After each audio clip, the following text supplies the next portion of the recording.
Mm-hmm. Mm-hmm. Mm-hmm.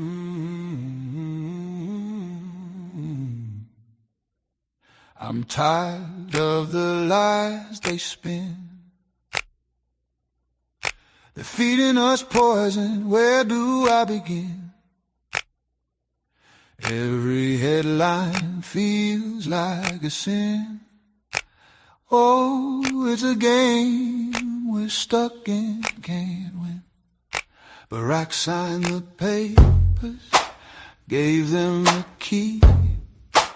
NDAA took our truth, can't you see? Smithman's shadow, it's haunting me. Propaganda flows like a dark raging sea. They twist the words, make us blind. Realities are lost in their cruel grind. Who's telling the truth? Man, it's hard to find. In this media maze, we're all confined. We're rising up, can't take no more. Truth on our lips, it's time to roar. No more shadows, we'll break free. With every heartbeat, we'll make them see. Together we'll stand united and bold. No more lies, let the story be told. In this fight for truth, we'll find our way. We'll light the dark, bring a brand new day.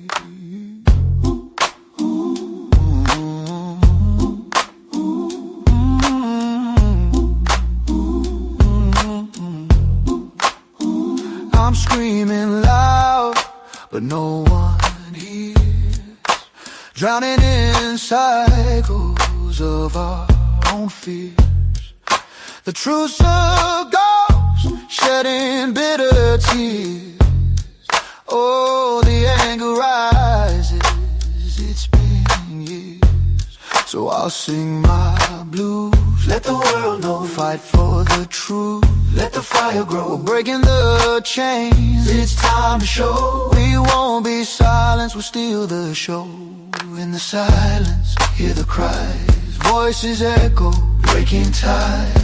Every tear, a story untold. In the ashes, we rise bold. No more whispers, we'll shout loud. Together strong, we're a fierce crowd. With every step, we take the stand, fighting for truth. Hand in hand, let the walls shake, let the truth ring. We'll write the lyrics, let freedom sing. From the shadows, we'll break away. In this moment, we'll seize the day. We're rising up, can't take no more. Truth on our lips, it's time to roar. No more shadows, we'll break free. With every heartbeat, we'll make them see. Together we'll stand united and bold. No more lies, let the story be told. In this fight for truth, we'll find our way. We'll light the dark, bring a brand new day.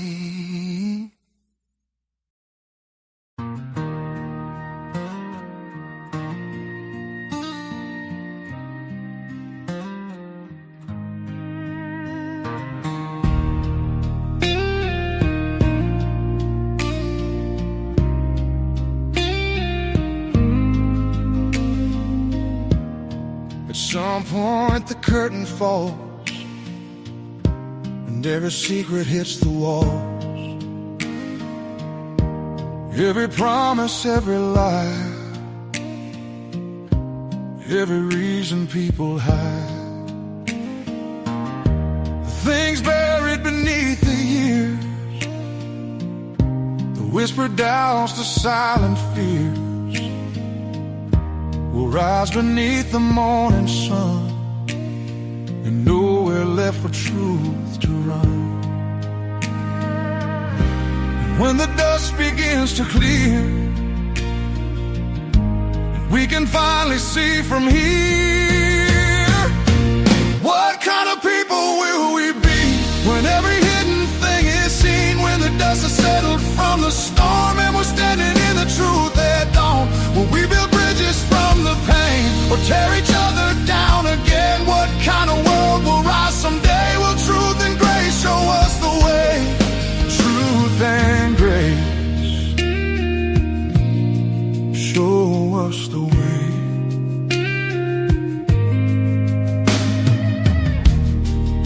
Some will call for vengeance now. Some will swear they'll never bow. Some will cling to yesterday. Some will simply walk away. But every child yet to arrive will inherit what survives. The things we choose, the roads we pave, long after we're beneath the grave.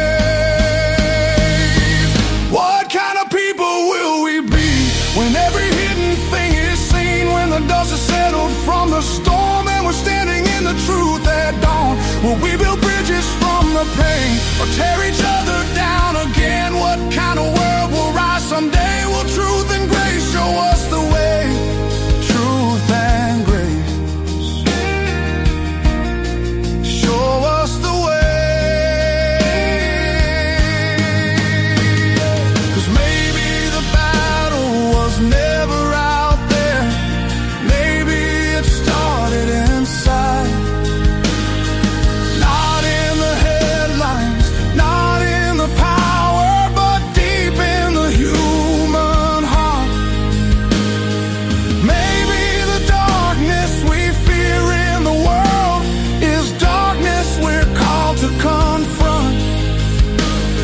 And maybe redemption begins the moment we choose what we're gonna become. What kind of people will we be? The answer rests in you and me. Not with anger, not with pride, but truth and grace standing side by side. What kind of world will we leave behind for those who come another time? When all the hidden things are gone, may truth and grace lead us on. And when the dust is finally cleared, beyond the doubt, beyond the fear, the future belongs to those who stayed with truth and grace along the way. Truth and grace along the way.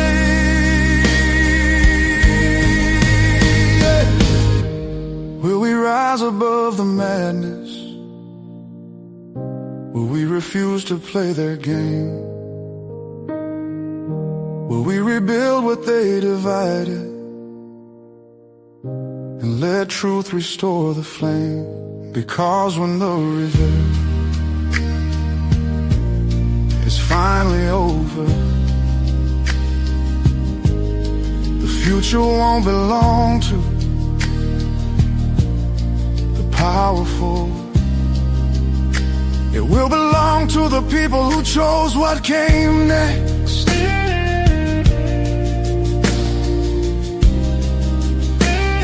And build a world worth leaving to the rest.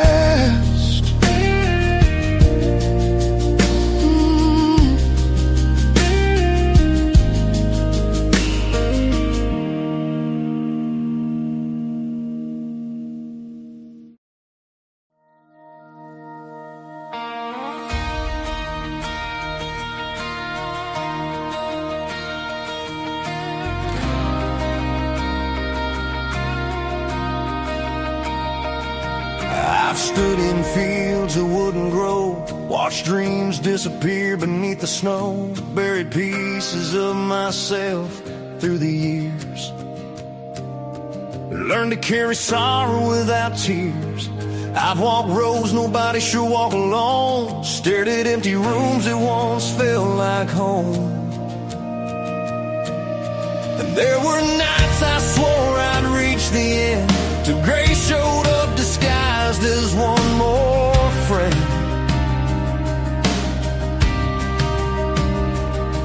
'Cause every wound leaves something behind if you're willing to look beyond the pain in your mind. Hardship isn't the whole story, it ain't the ending of the page. Every scar became a lesson, every storm helped shape the way. Yeah, I've walked through fire and failure, seen some nights that felt too long, but hardship isn't the whole story, it's just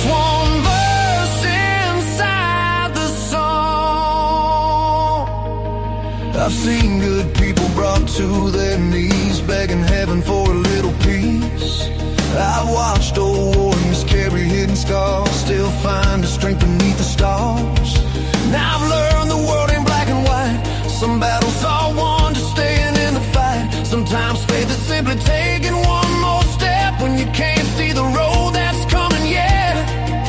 'Cause every valley teaches something new, and the darkest nights reveal what's really true. Hardship isn't the whole story. It ain't the ending of the page. Every scar became a lesson. Every storm helped shape the way. Yeah, I've walked through fire and failure, seen some nights that felt too long, but hardship isn't the whole story. It's just one verse inside the song. Now I watch the sunrise hit the pines and thank the Lord I'm still alive. For every tear that felt like rain, something beautiful somehow remained. The people who stayed, the love that survived, the prayers I thought were unanswered, working quietly all this time. Hardship isn't the whole story.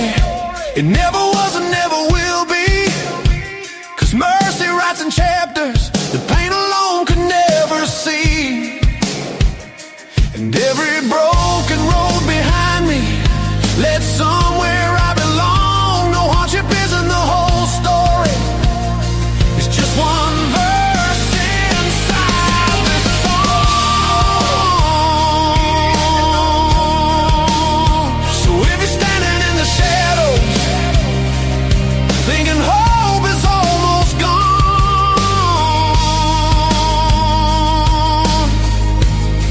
remember hardship isn't the whole story. And God, yes, God, you're still writing the song.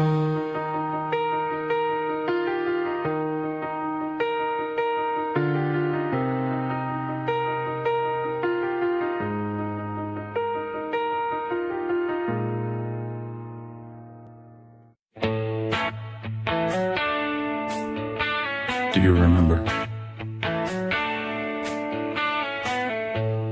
when Saturday morning was the best part of your life? Bare feet on a cold wood floor, sunlight sneaking through the door. House so quiet, holding still, like the world forgot its will. Tiptoe past that creaky stair, old TV glow already there. Static fades and colors rise, little worlds before my eyes.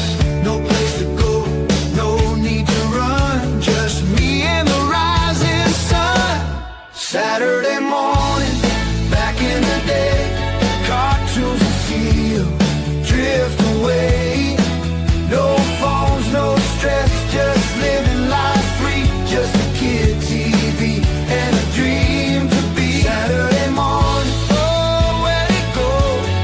We didn't know what we didn't know. Those were the days, simple and true. Saturday morning, me and you, me and you.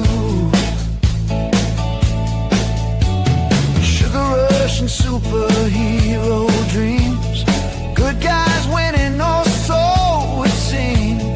Mama saying, don't sit so close, but I was gone where the story flows. Black tires rolling down the street, the sun on my face, freedom underneath.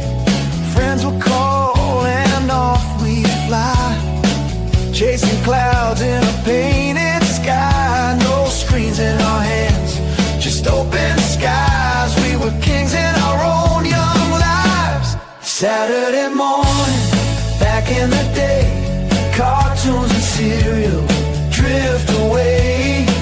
No phones, no stress, just living life free. Just a kid, TV, and a dream to be Saturday morning. Oh, where'd it go? We didn't know what we didn't know. Those were the days, simple and true. Saturday morning, me and you. Now the years roll fast, they don't slow down. Life got heavy, lost that sound, but somewhere deep it still remains. In quiet light and window panes, I close my eyes and I can see that little kid still lives in me. Saturday morning, back in the day, cartoons and cereal, drift away. No phones, no stress, just living life free. Just a kid, TV, and a dream to be Saturday morning. Don't let it go, hold on tight to what we know. Those were the days, simple and true. Saturday morning, me and you. Saturday morning, back in the day, yeah, we drift away.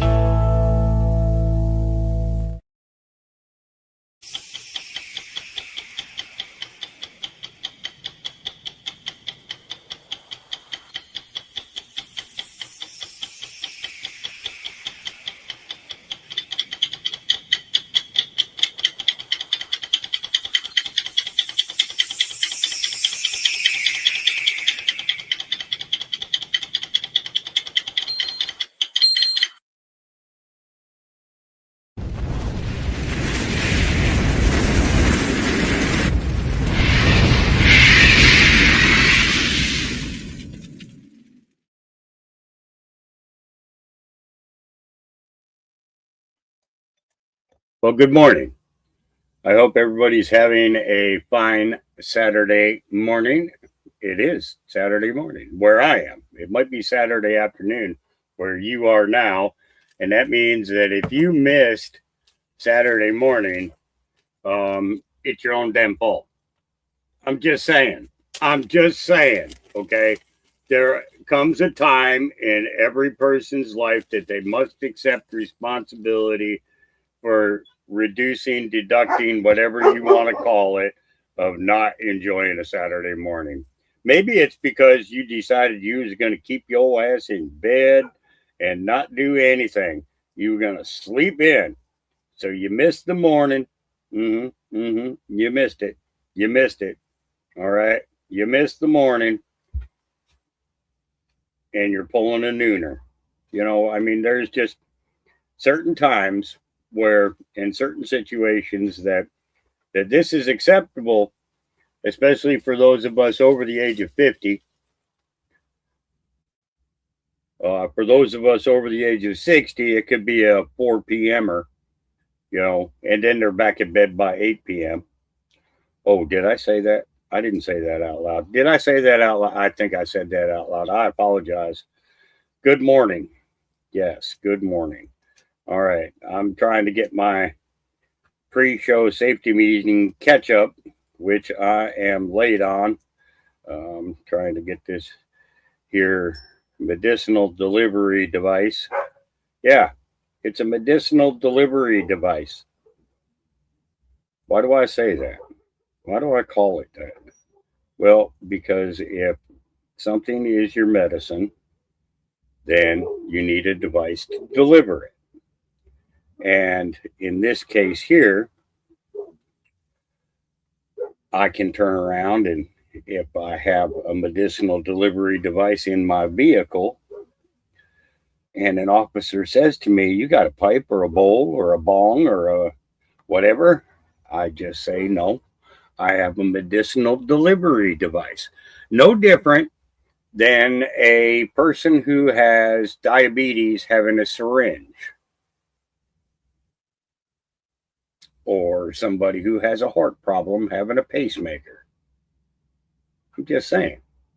I'm just saying. I'm just saying, okay? All right? Yeah. So, I didn't really get a whole lot of chance to go through the news because I've been shutting down the generator pretty regular, and trying to conserve on fuel. As the price of gas goes down, then I'll be able to do longer shows. Throughout that period. But let's go ahead and start off with a safety meeting.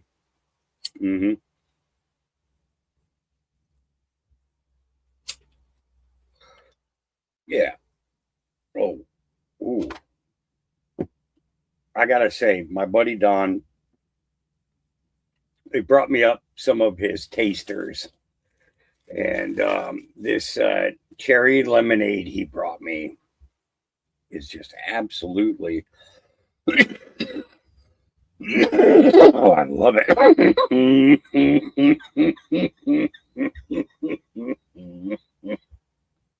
Yeah. So, we're going to start off talking about the ballroom as soon as I get rid of the cough. Boy. Yeah. All right. So we're going to start off with that. Then we're going to do a refresh about how things are going. So he interacts with a No, lot of you're the. not supposed to start yet. I'm still talking. But Laura Trump's going to talk about a little bit of it. Actually, is that which is the long? Oh, this is the long one here. Okay, here we go. And this is on the ballroom. Right here. This is a beautiful glass tunnel. Beautiful tunnel that goes right into the ballroom. Ballroom's right there. Pretty good, right? You've had so much fun, I feel like, designing this. Well, I did. It's going to be one of the greatest. I would say it will be the greatest facility of its kind ever built, by far. There'll never be anything like it. And we're ahead of schedule. We're right on budget. That's par for. And it's a gift from me and from great patriots that, it's going to cost the country nothing. My View host, Laura Trump, getting a sneak peek of the new White House ballroom, where construction is currently underway despite Democrats fighting tooth and nail to shut it down. Laura Trump joins us now.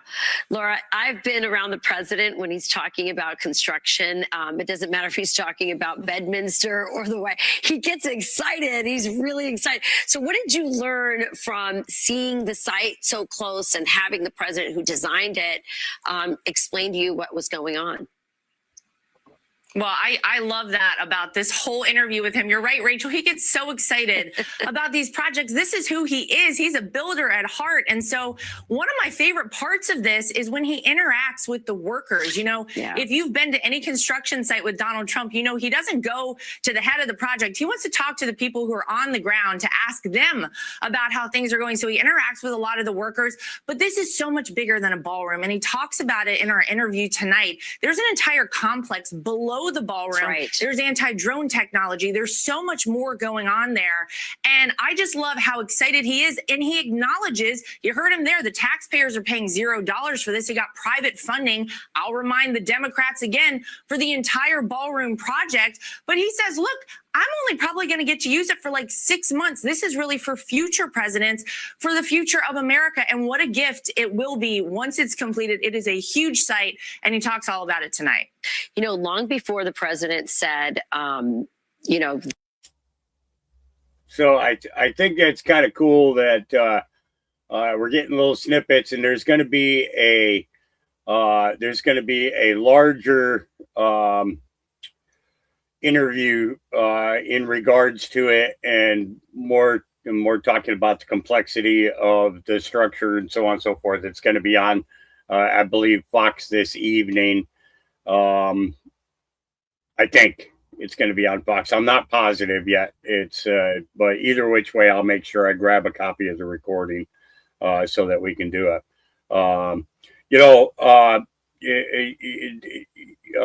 Who said that? Building is grown up Legos. Well, yeah, in a way. In all actuality, Mikey B, I would like to let you know one of my goals in life is to get a piece of land where I can have a about 100 acres of just industrial style hemp, and that's exactly what I want to do with that hemp. Instead of going in and pouring and mixing the hempcrete on site, what I want to do is make Lego style blocks, but life size, instead of kid size, life size, that you can stack and place in order to design a building as you're going along. Because you think about it, a lot of times people go to build a house and they're like, man, I wish we had built a room off of this room. I wish we built an outdoor enclosure right outside of this section of the house and things like that.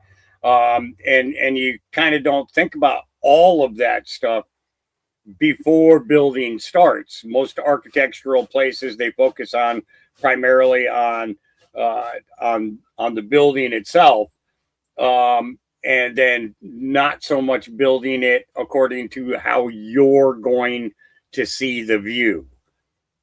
And it's crazy. Yeah. And we know, put this one up, LT. Good to see you up and doing these shorts on X. We don't play your content as much anymore because of the fact that we do it ourselves now. But we appreciate you very much, LT. We do. And it will move forward with this memo of understanding. A White House official telling Fox President Trump will only make a deal that is good for America and satisfies his red lines. Iran can never possess a nuclear weapon.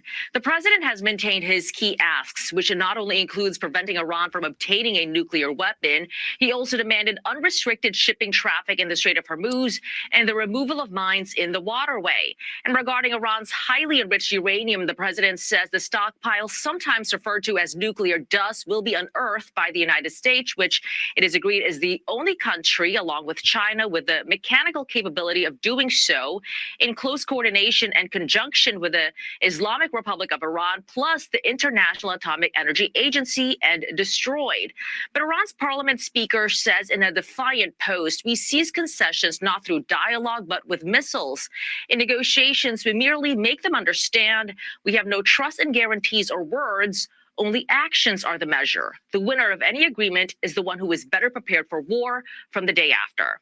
Secretary of War Pete Hegseth warning that military action is still on the table if both sides can't reach a deal. Our ability to recommence if necessary is, we are more than capable. Our stockpiles are more than suited for that, both there and around the globe, because of how we balance exquisite and more plentiful munitions. So we're in a very good place. Meantime, Bloomberg reports at least 5 Americans were hurt after Iran launched a ballistic missile towards a Kuwaiti airbase earlier this week. The missile was intercepted by Kuwaiti forces, but falling debris reportedly hit the Ali Al Salam airbase. Per Bloomberg, 2 MQ-9 Reaper drones were also seriously damaged in the incident. Charlie, Rachel, and Griff. All right, Maddie. Thanks, Maddie. Very much. Mm-hmm. Thanks, Maddie. Yeah, so 2-hour meeting in the Situation Room yesterday, and President Trump is still where he was at the beginning, which is where he's not going to allow Iran to maintain the nuclear dust, as he calls it, and the Strait of Hormuz will be open for free trade.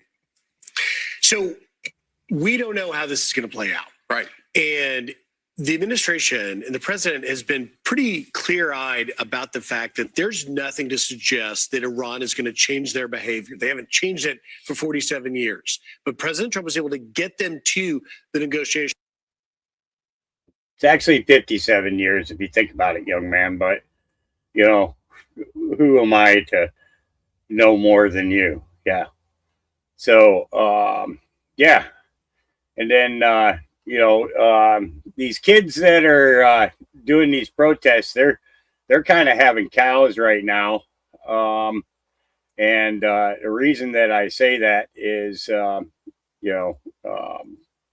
we'll get that ready in a minute. But I see that Trump just posted about an hour ago, so we're going to hit that.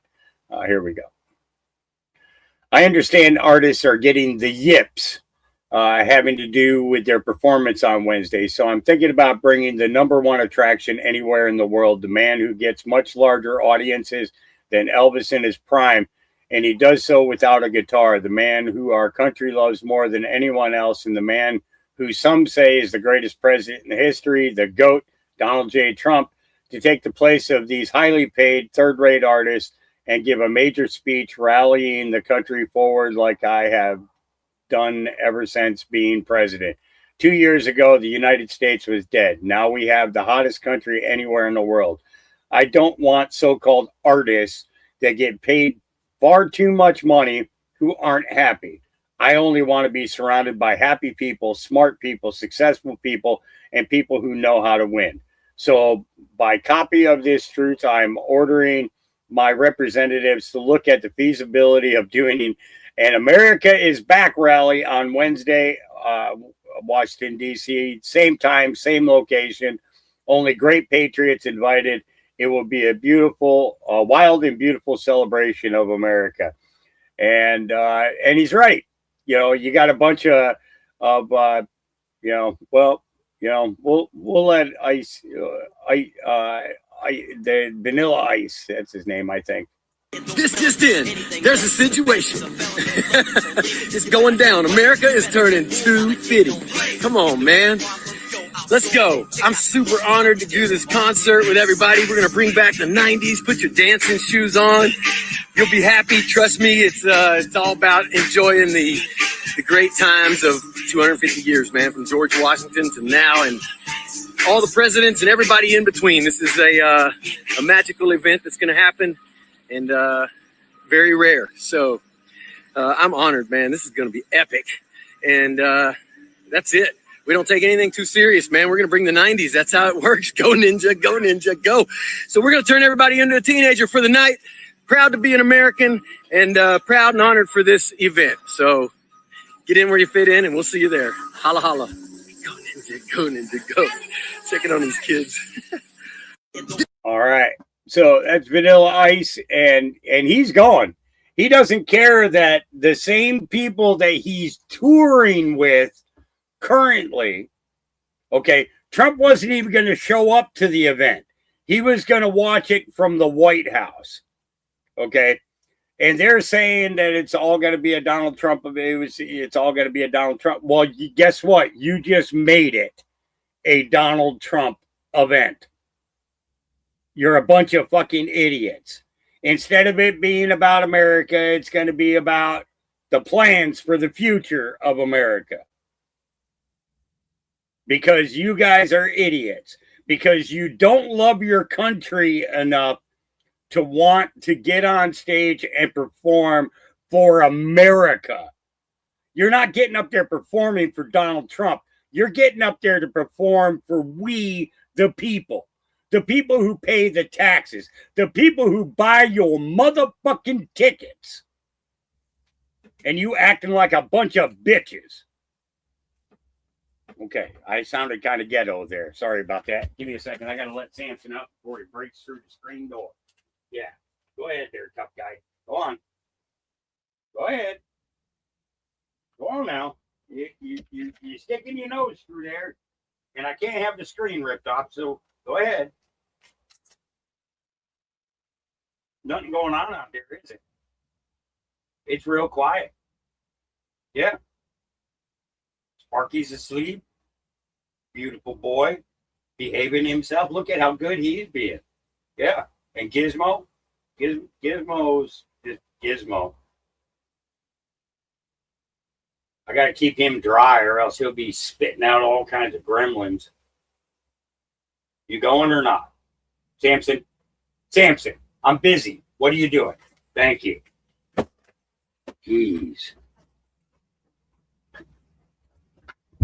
Oh, Lord, these dogs. Okay.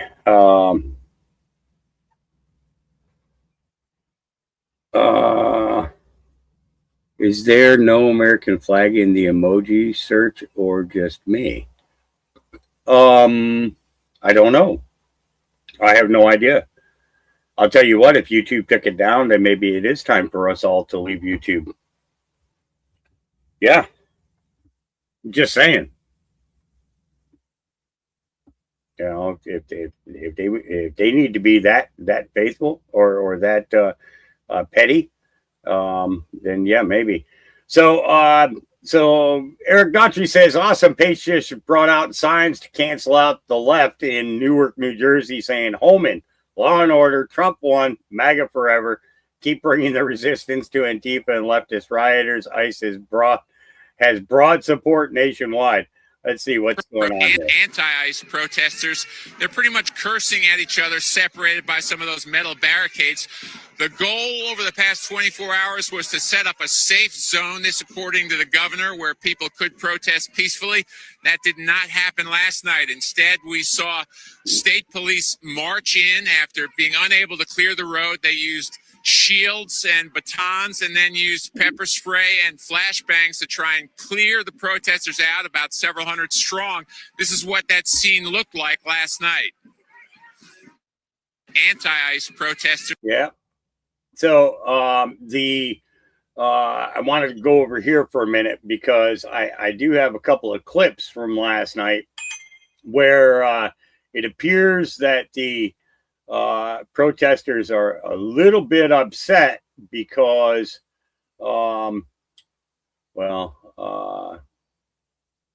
let's see. Yeah, here we go. So this is this is in Newark, New Jersey. Okay. And let me go here first. Let me click this one first and then we'll go back to the other. I don't think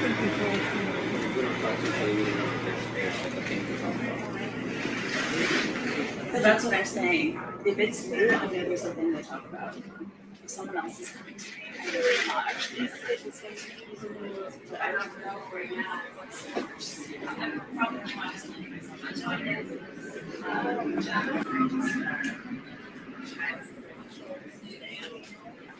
Do you know if there's hand sanitizer anywhere? Like, or wipes or something? I'm sorry, what? Medical tent? Okay, thank you. Appreciate it. Go to the medical tent. See if we get... Oh, lasagna. Look at that. You're back. I'm leaving.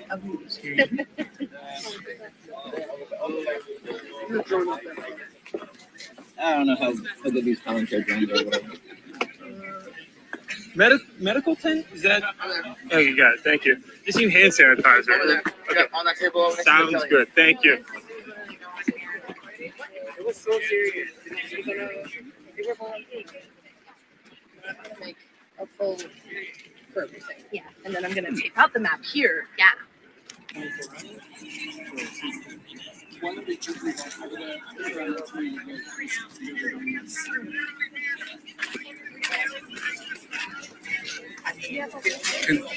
You couldn't.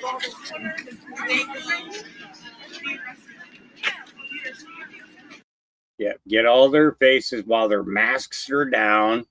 Okay, but see, then this happened. Right after that video was given to the New York or the Newark ICE facility and the local police and the state police. This happened. This is a lawful order. You have 15 minutes to leave the area.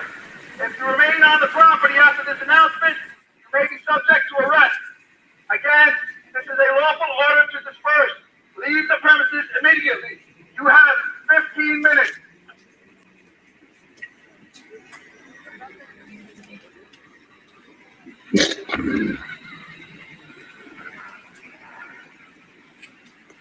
Oh, wow. All right.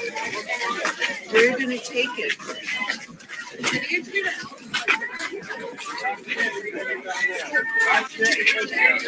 And really quick, I want to thank Nick Sortor for being out there on the scene with his other photographers out there as well, capturing all of this so that we can in turn share it with our viewers and other Americans that are looking to find out what the heck is really going on.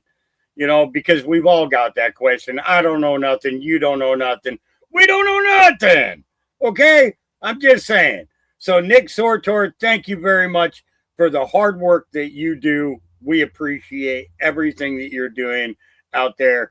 And you'll probably never see this or hear this. Thank you. But thank you. We truly appreciate your efforts in getting the truth out there. You are a patriot, a true American patriot at that.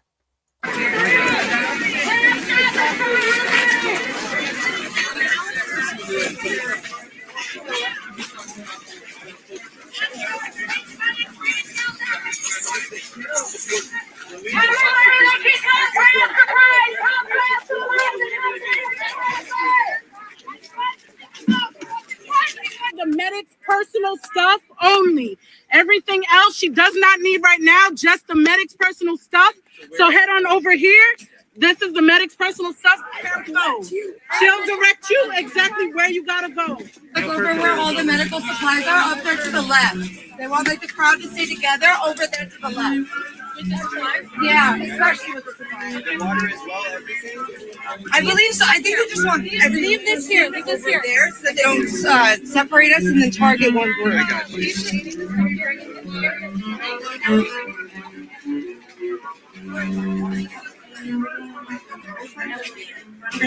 My car is over there. We're gonna be okay. That was not the goal. They're just acting as a buffer for the ship. The goal is not to create more chaos. They just.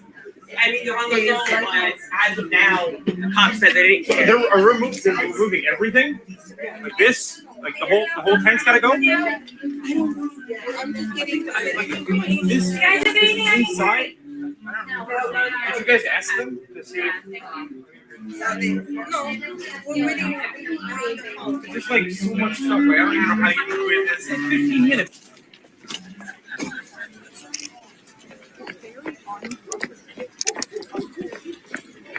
So wait, is all the stuff in the tent being removed? I don't know exactly, but I was just told to start moving stuff. Gotcha. Because they said 15 minutes. That's what I heard. Yeah.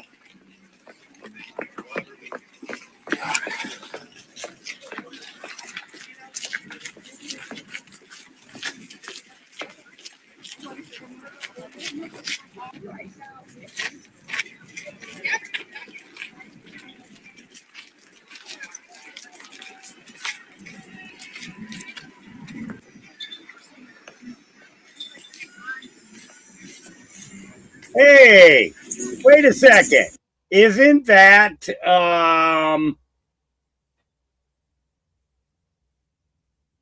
what's his face? The Antifa guy who admitted that he was Antifa, tried to get the veterans to vote against Trump. What's his name? Jolly Ginger. Yeah, that's who that is. Yeah, and he's a scumbag.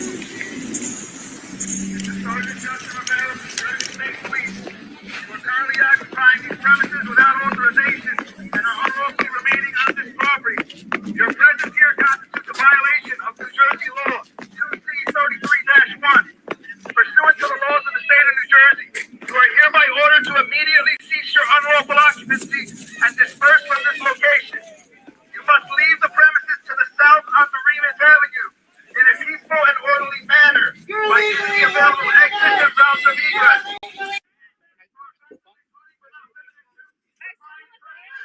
Obstruction, disorderly conduct, or any other applicable criminal offenses under New Jersey law.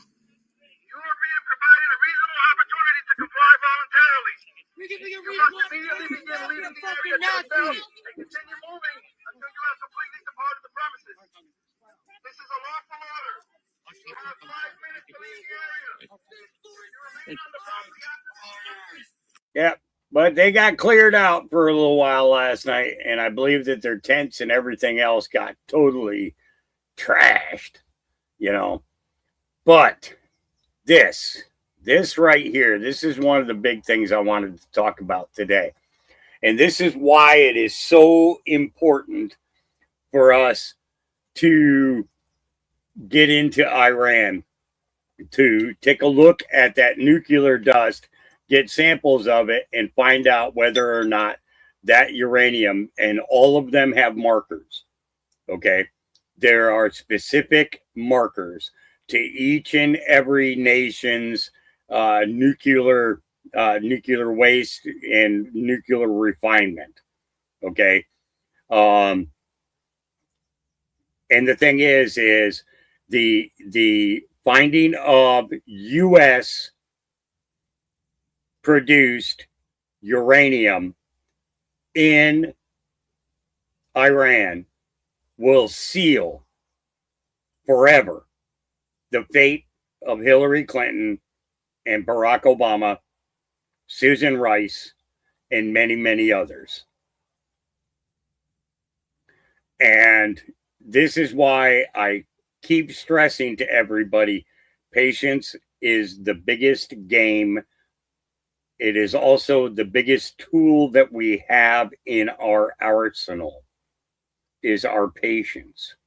Waiting for information regarding particular things to come out, which solidify the case. It's like it's like knowing that what's the best way to introduce evidence, introducing it either on the congressional or senatorial chamber's floor, or in the court of law. Okay, and the thing is that with the selling of the uranium through Uranium One, okay, and the transport in which they moved it, okay, because it went from here into Canada, no different than the COVID did. Okay, it went from the United States to Canada, and then from Canada to destinations unknown. Okay, so I'm just saying, it's yeah, yeah, it's just crazy. All right, but Peter Ducey talks about this. President Trump just got on Air Force One for a quick trip to Arizona for an event that we'll see later on today. He didn't take any questions, but he just told CBS News. He basically explained why it is that he is so confident a deal is about to be closed with the Iranians. He says that they have agreed to let United States, not troops, just somebody from the United States, go in to Iran with some Iranian officials to collect leftover uranium, what he calls the nuclear dust, and then bring it back somewhere to the United States. That has been the key to all of this. The president earlier today disputed a report in Axios that the U.S. might unfreeze $20 billion in Iranian money in exchange for getting them to fork over all this uranium. He says not a dollar will be exchanged in any way. So we will definitely hear more about this once he gets to Arizona. But there's a lot happening, and it is possible that he doesn't want to get ahead of his team who are talking directly to Tehran. President Trump just got on Air Force One for a quick trip.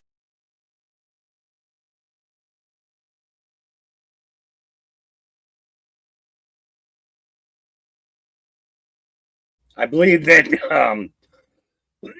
I'm sorry, I was having a secret safety meeting. I didn't include everybody, and that's why the cough came so quick. Yeah. It was paying me back. Yeah. But again, it's all going to boil down to the linking of this dust. And the dust is, in fact, and somebody just put it in the chat. Carol Bentley put this in. The dust is evidence. Okay. And the importance of that evidence is mountainous. Okay. I'm just saying. All right. Good morning, Rob. Good to see you. Yeah, we did. But the thing is we have the tools to get to it. They don't. We have the equipment that can get to it quickly. They do not. And that makes a huge difference. You know, it would take them years to clean it up and be able to have something solvent out of it. But the fact of the matter is the deal has got to include that they're not going to try again. It's got to.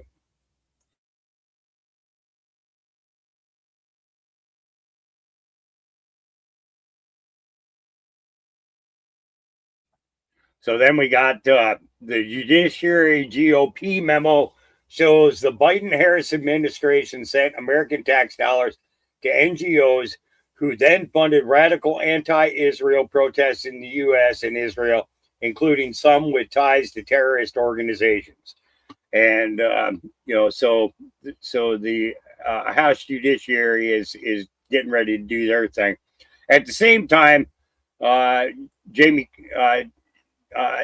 Comer is working on this. We'll be having former Attorney General Pam Bondi. This is the second time she's come voluntarily. She came a few months ago for a briefing. Unfortunately, the Democrats got up and walked out of that briefing.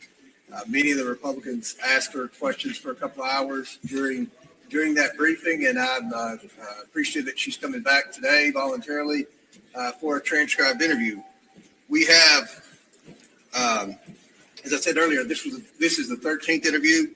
We have 6 more on the books. We'll be having former Attorney General Pam Bondi. Yeah.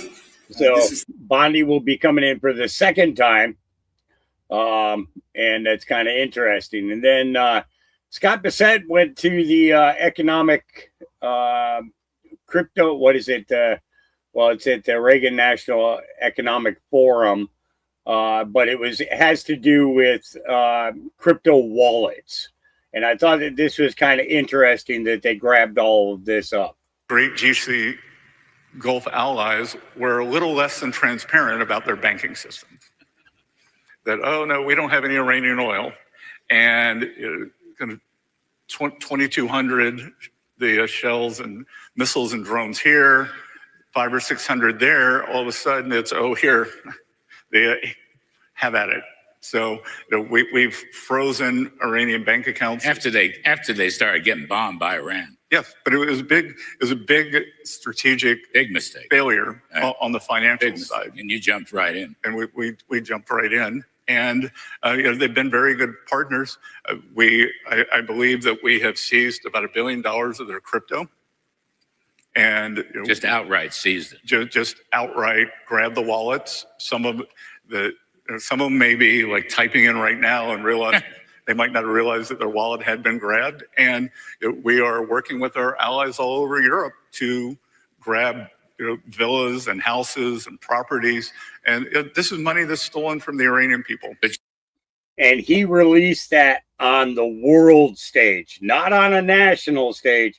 He did it on the world stage. So you know that while he was making that announcement, people were checking their wallets to find out whether their stuff was still there. And they don't have access to them anymore. He took their funding right out of their pockets. Right out. Because there's nothing worse than showing up to buy a new car and your wallet's gone. Or your purse is gone. Yeah. It's like, whoa, wait a minute. What am I going to do now? Yeah. And then J.D. Vance didn't hold back on this one here. And this is in regards to the Dallas ICE facility shooting. And this is what he had to say. And he called out he called out Gavin big time, the new scum. Yeah. And I think that is the most disgusting thing. The very people who keep us safe ought to be honored and protected and praised by Democrats and Republicans alike. It is time to stop the rhetorical assault on law enforcement. Because here's what happens. Because here's what happens when Democrats like Gavin Newsom did say that these people are part of an authoritarian government. when the left-wing media lies about what they're doing, when they lie about who they're arresting, when they lie about the actual job of law enforcement, what they're doing is encouraging crazy people to go and commit violence. You don't have to agree with my immigration policies. You don't have to agree with Donald Trump's immigration policies. But if your political rhetoric encourages violence against our law enforcement, you can go straight to hell, and you have no place in the political conversation of the United States of America. You have no place in the political conversation of the United States of America. So shut your pie holes. That's basically what he said. Okay, but he didn't say that last part. I said that. I just putting words in his mouth. Okay. And if I could figure out how to do an AI of that, then I would add that in. But I ain't messing around with other people's voices and AI. It ain't going to work because that's not cool. You know, now writing songs and things like that, that's one thing. But going at it from the other direction, not so good. All right. Now, what I'm going to do is I'm going to stop sharing for a minute and I'm going to step away. I got to run out and check on the puppy because I fed him just before I got started. And so I'm going to play a song for you so I have enough time to run out there real quick and check on the young fella. As a matter of fact, you know what? I will go back to sharing. And what I'll share with you is a song about that pup. Yeah. Yeah. Yeah. I'm gonna share it with you, whether you like it or not. Okay. Let's see. Where is it? Did I move it already? I bet I moved it. I moved it. Dang nabbit. I moved it. And then I'll be back at the end of this song. Yeah. I'll be back. I will be. There we go. See ya.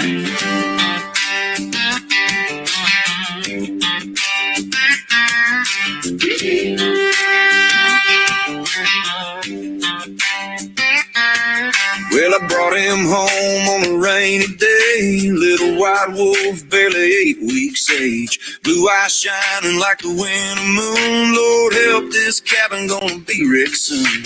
He stole my sock and he chewed my chair.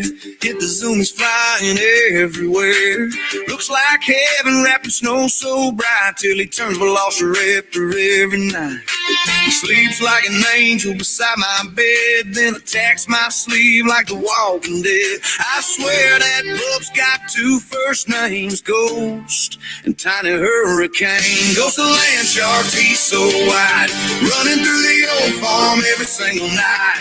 Pure white shepherd, but don't be fooled. That little outlaw don't follow rules, chasing shadows, boots and dreams, terrorizing every pine tree scene. And every scar upon these hands comes from Ghost, the land shark man. Now the older shepherds just shake their heads like, boy, calm down before somebody's dead. But he pounces leaves like a grizzly bear, then crashes asleep without a care. Mud on his paws and dirt on his nose, always where the trouble goes. But somewhere in all that wild-eyed joy, God sent healing through that little boy. 'Cause lonely nights don't feel the same when I hear those puppy feet raising Cain. And somehow all the silence fades when Ghost comes flying down the hallway lane. Ghost of land shark, teeth so wide, running through the old farm every single night. Pure white shepherd, but don't be fooled. That little outlaw don't follow rules, chasing shadows, boots and dreams. King of chaos in the evergreen. And every scar upon these hands comes from Ghost, the land shark man.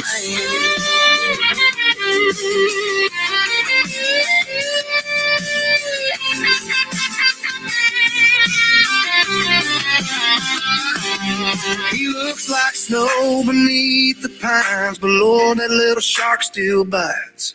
1 minute cuddled by my side, next minute launching into overdrive. And I know one day he'll grow tall, stand beside me through it all.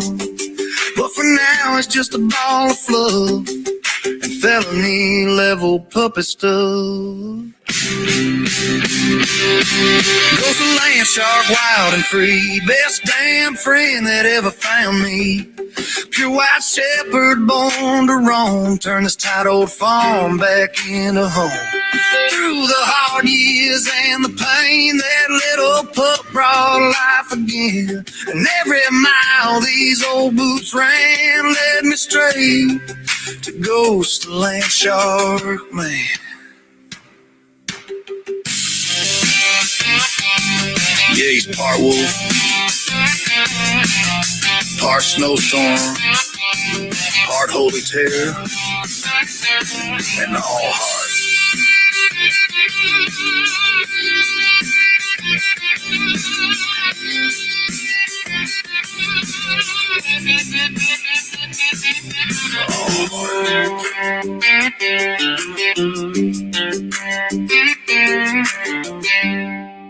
And all heart. I had a lot of fun making that video. That was one that I absolutely loved making. It was, and I was having a lot of fun. I was throwing all kinds of ideas at ChatGPT and making them change. There are a couple of them. I think we went through like 20 images until I finally got the right one that I wanted. And that closing image, I really love. That is like, that's, you know, with no words on there, just me and the pup. It's, yeah. And my hair still is that long, just so you know. I didn't cut it off. I just keep it tied back because it's it gets into everything. So, all right. So now let's keep moving along here. All right, Eric Daughtry put this one up. Yeah. He says, Virginia Governor Abigail Spanberger is facing a mass calls to resign. Uh-oh, what's he talking about? Court records showed me that he was arrested on May 19th in Fairfax County on 5 charges, including a felony. But only 3 days later, he was back on the street and allegedly assaulted a woman. So this is just a really concerning, a disturbing situation that we're telling you about this morning. Take a look here. The suspect on your screen, 25-year-old Cristobal Vasquez Sanchez. Arlington police say he inappropriately approached a woman in a parking garage stairwell about 10 days ago. Another person was there to step in and help her, and then he ran away before investigators found and arrested him 3 days later. So here's a look at his record I mentioned. I found 26 different charges total across Fairfax and Arlington, from other assaults to drug possessions and property damage, just to name a few. The most recent was 3 days before this alleged Arlington assault, where he was arrested for assault on an officer, which is a felony charge, but he was freed from custody, released on recognizance. So 7 News also learned yesterday that he is undocumented, and ICE had issued a detainer that Fairfax County officials did not honor. Here's what DHS told us. Sanctuary politicians released this criminal from jail back into Virginia communities. Vasquez Sanchez then went on to rack up charges for rape and sexual assault. Yeah. And this is the thing is that we got these governors that are doing that, including my own governor, Kotex. Yep. Just saying. This has got to come to a stop. Autist 17 put this out. President Trump wants you to hear this report by John Solomon. Anons want you to take a look at the video clip. Leakers, they did it knowingly and willingly. Trump won't stop until the public sees justice done upon them. Yep. We have obtained new documents. These documents were previously redacted by Attorney General Bondi's Justice Department. After they were found by Kash Patel, they detail extensive mounted effort by the FBI to identify classified leaks during the Russiagate and other scandals of the last decade. And we had some big news off these documents previously. Adam Schiff was accused by one of his own staffers on the Democratic House Intelligence Committee staff of authorizing classified leaks, but there were lots of suspicions about FBI leaking. Of course, no punishment, because that's what always happens in Washington these days. We don't ever seem to punish anyone. I want to pause this for a second. Blunt and direct, and this post 325. Okay? Adam Schiff is a traitor to our country, a leaker. National security, evil, TikTok. Hope the 7.8 million was worth it. Enjoy the show. All right. It's I'm telling you, it's just about game over time. It's just about game over time. But back to John Solomon. And despite all of our outrage and indignation. But what was blacked out of those documents was a bombshell revelation, something that Kash Patel had found when he went through the documents at the FBI in the secret drawers of the FBI. To her credit, we brought this to the attention of Attorney General Pam Bondi, and she worked with her staff and got the information unredacted, declassified. And this is what it shows. Federal prosecutors in 2019 gathered evidence from James Comey's top lieutenants, two of them, in fact, that he authorized the leak of classified information to reporters just before the 2016 election, but they, the prosecutors, declined to bring charges, according to recently declassified memos. The bombshell revelations involve the former FBI General Counsel, James Baker, and the former Comey Chief of Staff, James Rybicki. They were memorialized in these documents that Kash Patel found earlier this year. Bondi intervened. She got the redactions lifted. And what you learn from it is that the U.S. Postal Inspection Service agents were called in to investigate the FBI. FBI couldn't investigate itself. And that multiple prosecutors also were brought in to investigate. One of the primary leaks they were looking at was two pieces of classified information leaked to the New York Times in October 2016, just before the presidential election where Donald Trump defeated Hillary Clinton. And this is the direct quote from the memo that is the money quote, the why you should care quote. The investigation revealed that James Baker disclosed U.S. Yeah. So James Baker, Adam Schiff, James Comey, or Corney, depending on how you look at those files. Yeah. It's going to be interesting to see how this all goes. It's going to be very, very interesting to see how this all goes.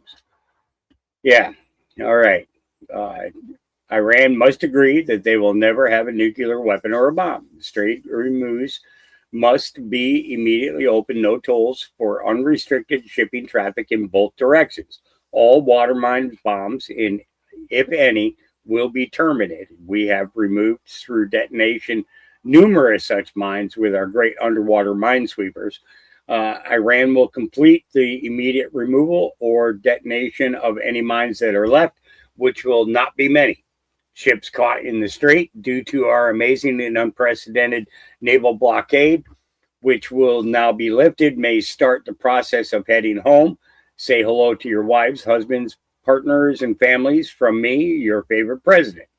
The enriched material, sometimes referred to as nuclear dust, which is buried deep underground with virtually collapsed mountains caused by our powerful B-2 bomber attack 11 months ago, sitting on top of it, will be unearthed by the United States, which it is agreed is the only country, along with China, with the mechanical capability of doing so, in close coordination in conjunction with the Islamic Republic of Iran, plus the International Atomic Energy Agency, and destroyed. No money will be exchanged until further notice. No or other items of far less importance have been agreed to. I will be meeting now in the Situation Room to make a final determination. Thank you for your attention in this matter. Donald J. Trump. Yeah. Just saying. Yeah. And then, so instead of suing, Trump made a deal in regards to getting a $1.8 billion anti-weaponization fund for like the J6ers and people who have been targeted by the DOJ. And instead of filing, a multi-billion-dollar lawsuit against, I don't remember who it was. Judge making a ruling on the President Trump's anti-weaponization fund that was just announced last week. So this is a pretty quick decision. We will bring you those details as soon as we have them. And a major update in the judge making. Yeah. So I don't remember who he was suing. And he says, okay, well, I'll drop the lawsuit if you give us some money for an anti-weaponization fund. And I'll drop the personal lawsuit against you, because if it's the personal lawsuit, I mean, the $1.8 billion was actually a better payout for them, but now that it's going to come down to lawyers, and Trump's going to ask for even more money because of the fact that, well, fine, seeing that you're going to get, try and cause these judicial issues with the fund being set up, then we're going to go about this another way. And they're going to be sorry. It's, yeah. The Vanessa, are you talking about at the, I haven't seen that story on that guy yet. But I'll probably, I probably will see it. It'll probably come across my feed pretty soon. But yeah, I haven't touched on that yet. And then Kathy Hochul is moving forward with a ban on ICE agents wearing masks just one day after the leftist rioter told an ICE agent in Newark, "I have your face, you're dead." And they did catch that kid. And he's in some trouble. Absolutely. And then this happened to the New Glenn rocket that Jeff Bezos was trying to send up. Yeah, this is what happened right here. Boom. That rocket ain't going nowheres.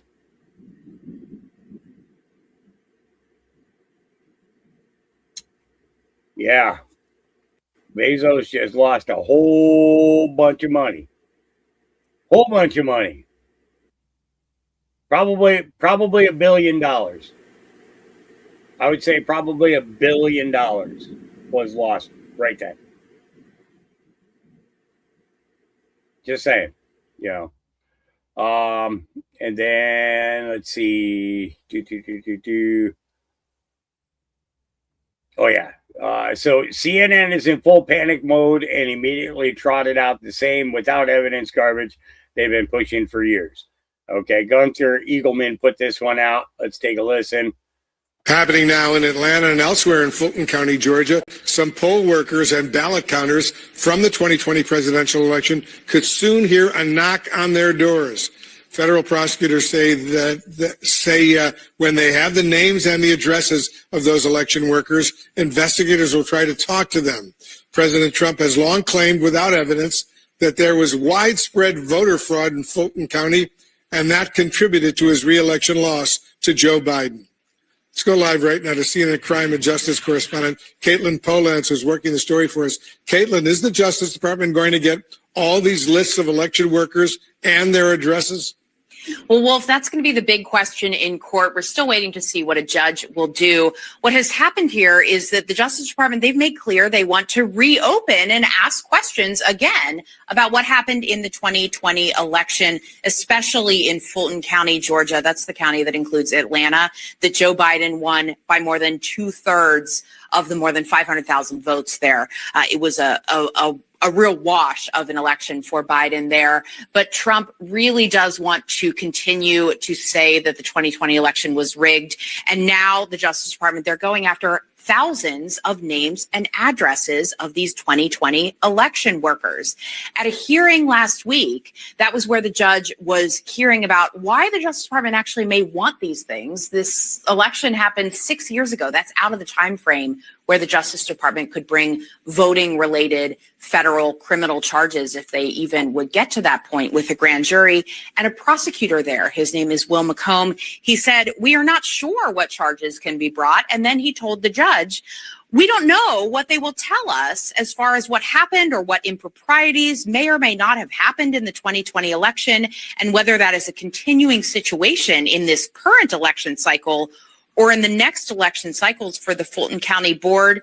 But what the Justice Department is also saying is they just want to go out, knock on doors, potentially interview these ballot workers and poll workers. The judge, though, is looking at this. Is it a fishing expedition? And is this way too broad of a request? We're waiting to see what happens in this federal court proceeding. And as you know, Caitlin, the Southern Poverty Law Center is accusing the U.S. Justice Department of what they're calling vindictive prosecution. What can you tell us about that? Yeah, so this is this totally separate case in Alabama. And in this federal criminal indictment recently against the Southern Poverty Law Center, they are now trying to get rid of the charges that they're facing. So their allegations are about the work of the SPLC over 4 decades, and the allegations are around that organization's use of paid informants and taking donations and then paying informants to learn about the hate groups that they then report on. But in court now, they're trying to get a judge to toss out this whole case, saying that Donald Trump, the acting attorney general Todd Blanche, the FBI director Kash Patel, and several others in the Trump administration, they have wanted to go after the SPLC by saying that they're radical leftists and that they've been attacking them and pushing this prosecution because of a want to punish the First Amendment rights and the speech of the Southern Poverty Law Center. These sorts of motions are really hard to win in court, but we'll see how far this goes. It does take into account things that Trump has publicly said about that organization. Happening now. So, yeah, so they are definitely in full panic mode. And when they get like this, you have to come at them even harder. So what I want to do now is I want to go to the live feed, because everything else is really just old news for you guys. The Obama Presidential Library, and Trump posted it. Wow. Or is it Alcatraz 2.0? Yeah. That's a possibility. You know, hold on. What was that other one? There was one. Could have swore I just saw another image in there. Maybe if I click on this. Oh yeah. No. Okay. I thought that there was a third one. It's yeah. So thank you, Jack.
Okay, I think I'm back. Am I back? If I'm back, give me a thumbs up or a 5-5. Give me something. Just one person. I don't need 100 of them. I just need one or two. Yeah, this is one of those silent movies. Absolutely. Yeah, it was. My generator shut down on me, so I had to put gas in it. I forgot. Yeah. All right. Okay. So I'm back. All right.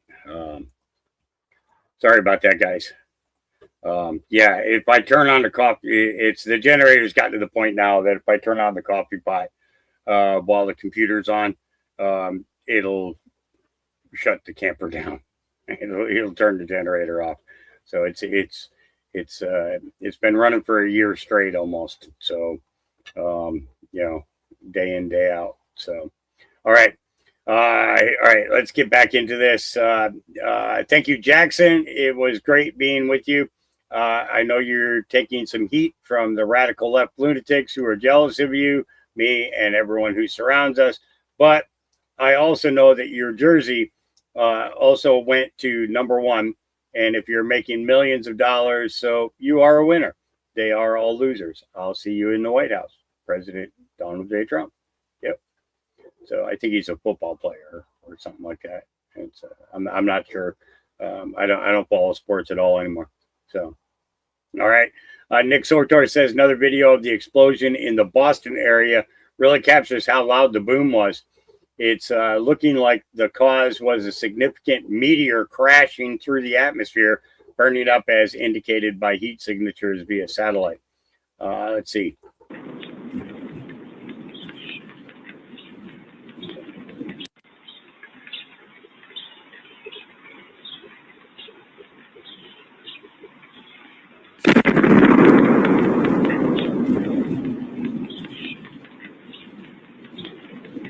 Yeah. Somebody tried to do something. Yep. All right. So American Patriots have surged to cancel out anti-ICE rioters in New Jersey, chanting in their faces, "ICE, ICE, we love ICE." Looking, what is it? Let's fucking go.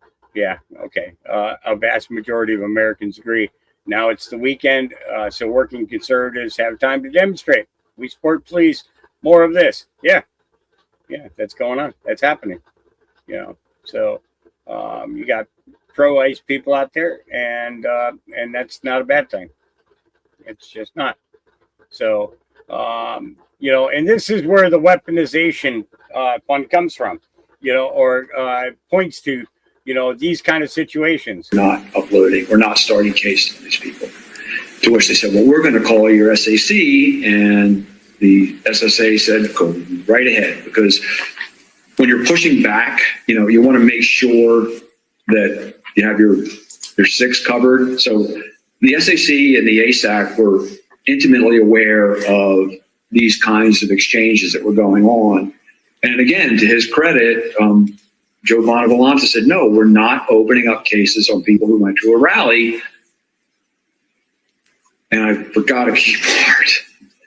The SSA for CT2 said, happy to do it. Show us where they were inside the Capitol, and we'll look into it. To which WFO said, we can't show you those videos unless you can tell us the exact time and place those individuals were inside the Capitol. To which the SSA responded back, and I was privy to these conversations firsthand. Why can't you show us? Why can't you just send us give us access to the 11,000 hours of video that's available? Because there may be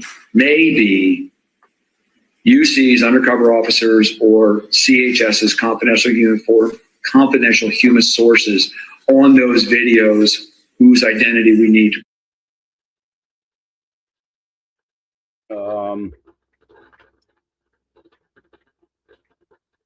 All right. So I got to run up to the gate for a minute. So let me pull up.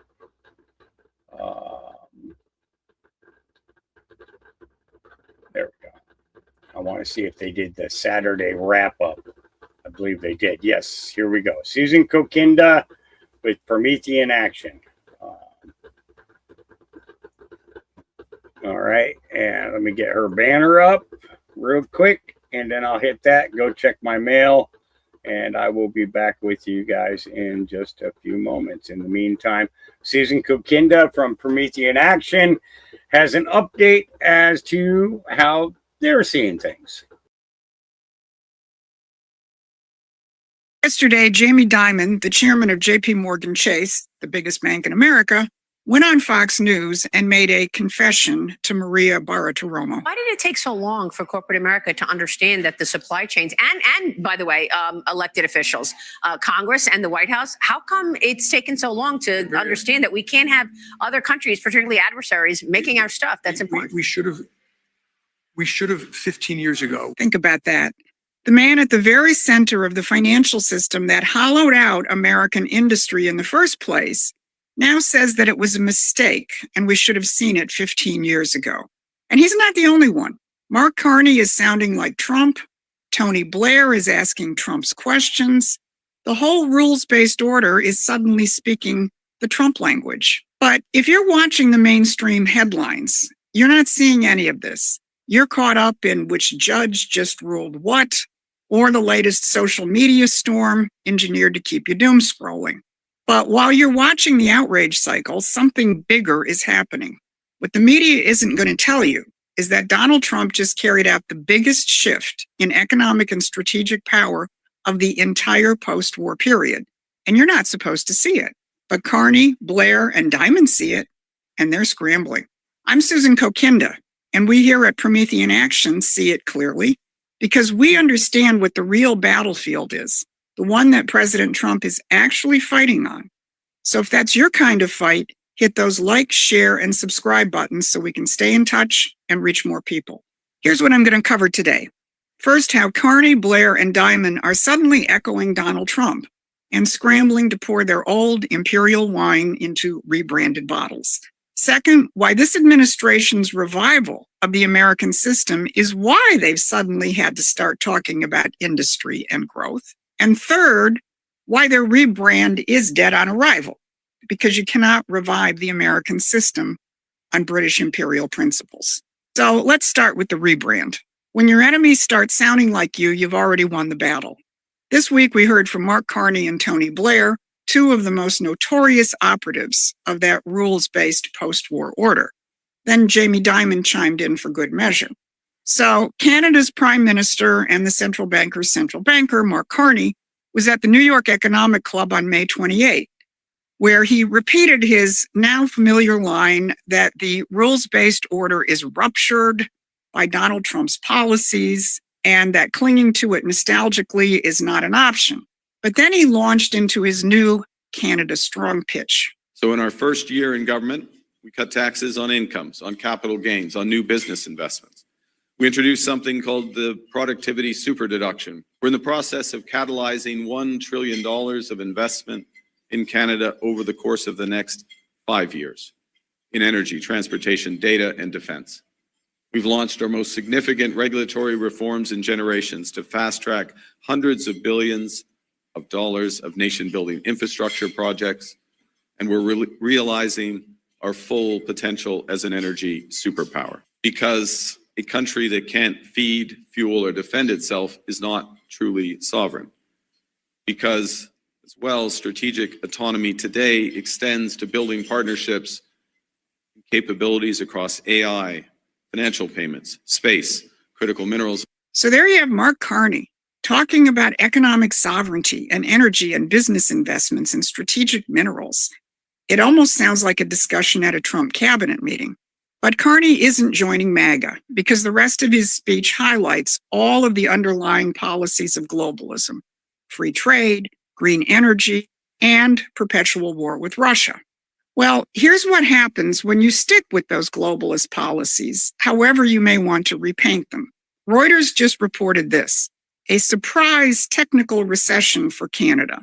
And they report that Canada's economy posted a surprise contraction in the first quarter versus the year before, making it 2 straight quarters of annualized decline.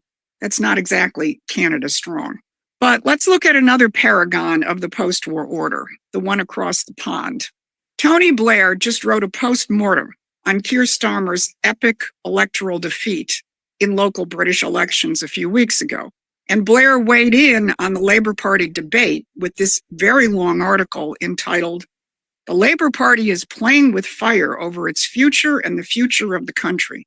Blair argues that the Labour Party is going to have to reassess its soft left position. He said, "The government is governing from an essentially traditional Labour soft left position, parked firmly in the party's comfort zone.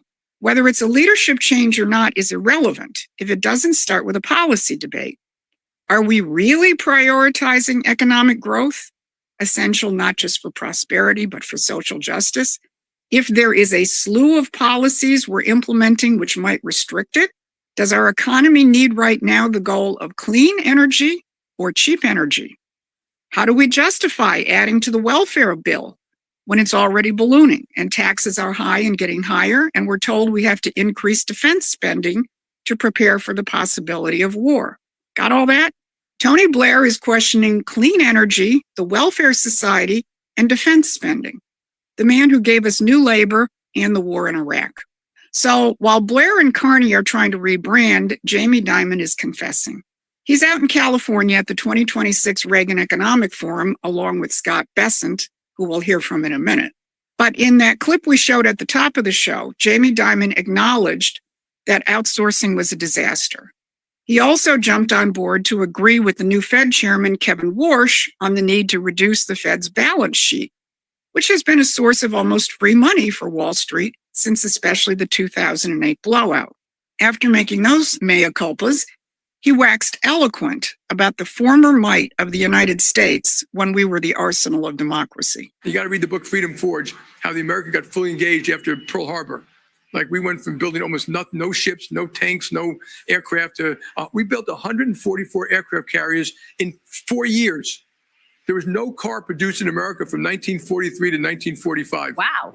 All those plants, all of them, and not just GM and Ford, all those plants were building bombers, fighters, tanks, jeeps, ships. We went from building a Liberty ship in 1 year to 2 days. And so we just got to get this machine going, and hopefully this will get it done fast enough. The World War II mobilization was one of the few times in the 20th century that we actually used the American system. Dimon described the process, but he didn't name it by name. Because the understanding of the power of the American system is what the empire does not want you to know or to use. Well, we want you to know it and we want you to use it. So head on over to Promethean Action and subscribe to our free newsletter. The link is in the description. So these three pillars of the post-war order, a central banker turned prime minister, a former prime minister, and the most powerful banker on Wall Street, all trying to channel Donald Trump. They recognize that something very big is happening, and they're scrambling to stay relevant. Well, here's what that big thing is. Yesterday, President Trump posted this on Truth Social. Think about that. A tanker with almost 1 million barrels of American oil headed to Japan. 2 days earlier, at the televised cabinet meeting, Interior Secretary Doug Burgum put it in the context. And of course, you mentioned Venezuela, but all that flowing to our Gulf Coast refineries is also helping to keep the price of gas down at home.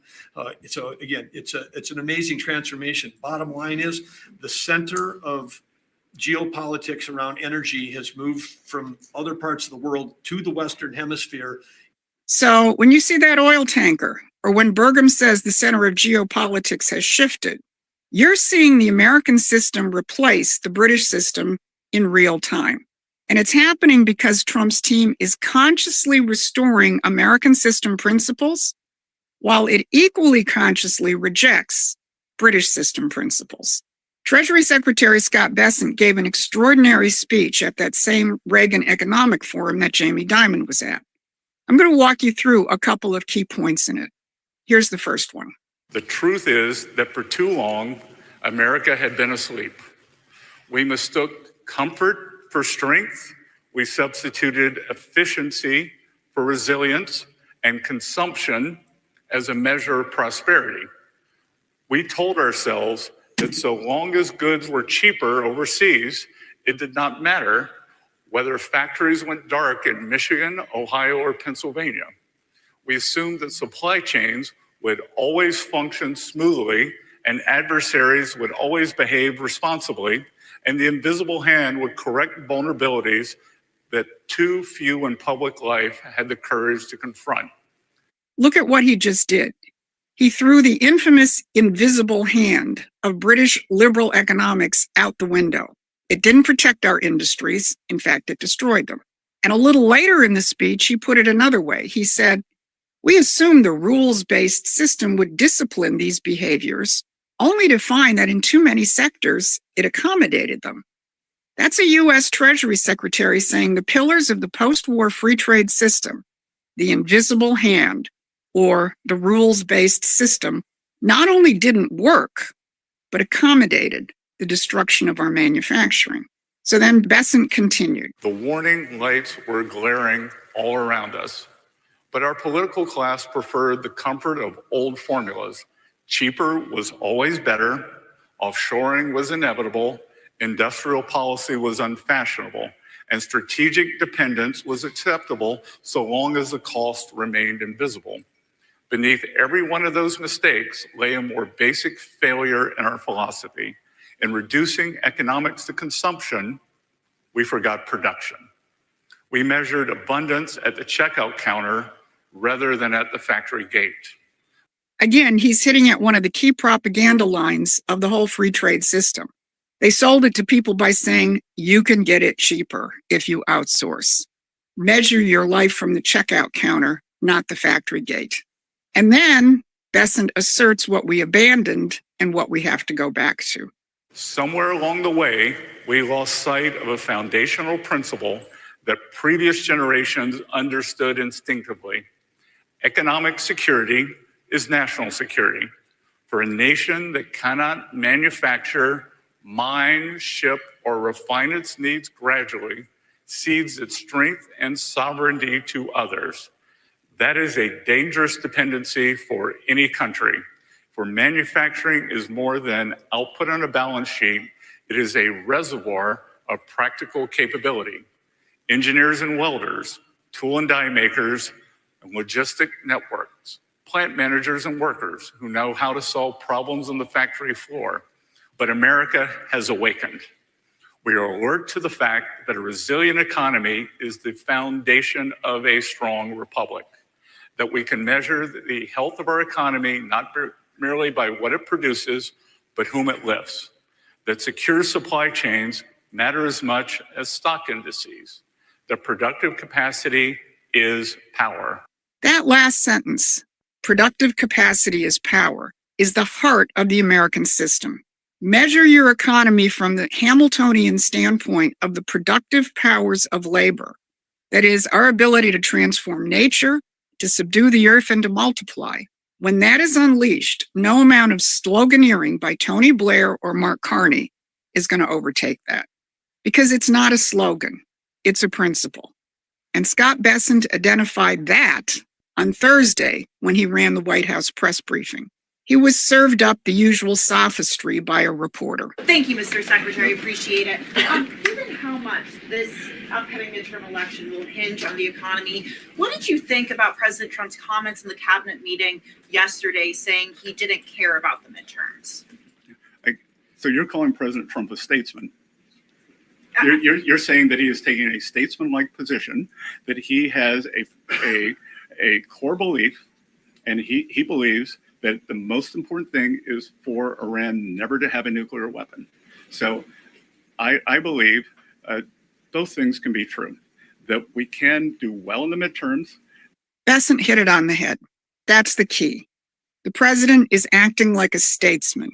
He's acting from the standpoint of what the nation and the world need, not from short-term political gain, as important as that may be. That's something that the spokesman for the establishment can't counter. They can borrow some words or slogans, but you can't fake principles, because theirs are the polar opposite of the American system's principles. So this week, three of the most powerful figures of the post-war order, Mark Carney, Tony Blair, Jamie Dimon, all stood up in public and sounded like Donald Trump. Canada strong, labor growth, America's industrial might. They're not copying Trump because they had a change of heart. They're copying him because Besant and Burgum and that tanker just showed the world that the American system is back. So while they pour their old imperial wine into new shiny bottles, Promethean Action is helping build the system that replaces theirs. And if you want to be in on that fight, join us as a supporting member or a contributor. This has been your Saturday Brief. Thanks for watching. Please take a moment and subscribe to our free newsletter at prometheanaction.com. All right. And I always enjoy yesterday, Jamie Dimon, the chair, Kinda and Barbara Boyd, as well as that young man who comes on and does their stuff as well. I don't remember his name off the top of my head. And they do a live thing where they actually take questions and things like that. So keep an eye on the YouTube side for their lives because, you know, if you got a question in regards to that system and what they're doing and how they hope to help, then go in there and ask the questions. You know, that's this guy here, Mike Steger, is the other guy, and you know, and that's great. So, all right, back to I wanted to talk about this too. FBI and Texas authorities arrest 276 suspected child predators, rescue 89 children in a sweeping operation. The operation is part of a broader Operation Iron Pursuit, which arrested more than 350 offenders nationwide in April. And this was published on the 29th of May. If you want certain laws reformed, then take it up with Congress. Again, ICE is making this up. They're enforcing laws enacted by Congress and signed by the president. The Border Czar also shared this exclusive video with Fox News. It shows an operation that led to the arrest of a Mexican national who is an accused sex offender, I should say, and convicted human smuggler. And this is the carrying out of that operation in Minnesota on Wednesday. Chad Wolf, former acting DHS secretary, now Homeland Secretary, a security chair at the America First Policy Institute. Chad, good to have you here. Let me first get your reaction to this announcement by Todd Blanche that there is a civil rights investigation underway as well into the case with the killing, I should say, of Alex Preddy. Well, look, I think that tracks with what the president and others have said, which is there is an investigation not only into that incident, but obviously into an earlier one as well. So the investigation will play out. There's DHS is investigating, the FBI is investigating, and so that process is going to unfold. And we've heard the president say that he wants that investigation to be exhaustive, really to get down to it. So I don't think what Todd Blanche said was surprising in any sense. I think he was reiterating the work that the men and women of the FBI do in such an investigation, as well as the Department of Justice. Yeah, I mean, it's worth mentioning that in the context of the Epstein investigation, Todd Blanche wanted to make it very clear that the Department of Justice takes any sort of child predator or human trafficking case very seriously, and we see some of those actually, you know, being carried out in the work that DHS is doing on the ground in Minnesota for sure, and in other places as well. When you look at this video, Chad, that was released by Tom Homan of the operation that took place, is there anything that you see that looks any different from what we have seen in some of these videos, which, you know, some of which have raised some questions about how operations were going in Minnesota? Do you see any difference in the new release of video in terms of procedure? No, not specific. Yeah, no, not specifically. Look, when they go out into a criminal operation, you're going to have DHS assets and personnel making sure that they're prepared for that. It depends on the target. It depends on the nature of that individual, who is also perhaps around that individual.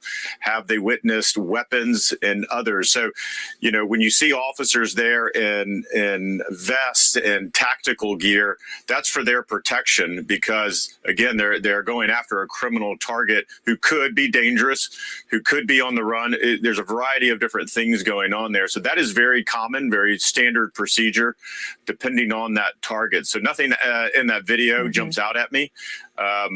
And I think that's the normal course of business for ICE. Yeah. Tom Homan has been very clear that he wants the focus to be on criminal apprehensions, people who have criminal records, what I think most people have come to know as the worst of the worst. What do you make of his focus on that and maybe on less of a broader sweep? Yeah, I think, well, two things that Tom mentioned in his press conference yesterday was, in fact, that going after the worst of the worst, and indicated that there were plenty of targets there in the Minneapolis, Minnesota area to do just that. And with that agreement of being able to go into county or city jails to pick up those individuals, I think that's where the focus will be. And I think that's what we've heard the president say. But in that press conference, Tom also indicated that, look, they're not going to ignore the law, that if they come across individuals that don't have a legal right to be here, even if they've been here 10 years, that they're going to execute the law.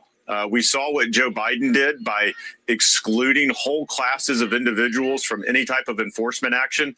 And I would argue that that caused one of the biggest border crises that we've seen, because that sent a signal to individuals to come. And as long as you don't commit another crime here in the United States, well, then you're going to be exempt from deportation. It's the wrong signal to send. True. I'm curious what you think of, I spoke with Leader Jeffries yesterday, and there are certain parameters that the Democrats are saying they want in order to reopen the government, in changes in how DHS functions, including no masks, body cameras, more training, codes of conduct. What do you make of those requirements on their part? Well, I find it interesting, right? Because if we look at what ICE does around the country, if you have local cooperation, there is no chaos. There are safe interactions. It's only when sanctuary cities put up policies that block ICE, and then there's chaos. And so what the Democrats' response to that is I'm going to put up policies that block ICE, and then I'm going to require reforms to ICE.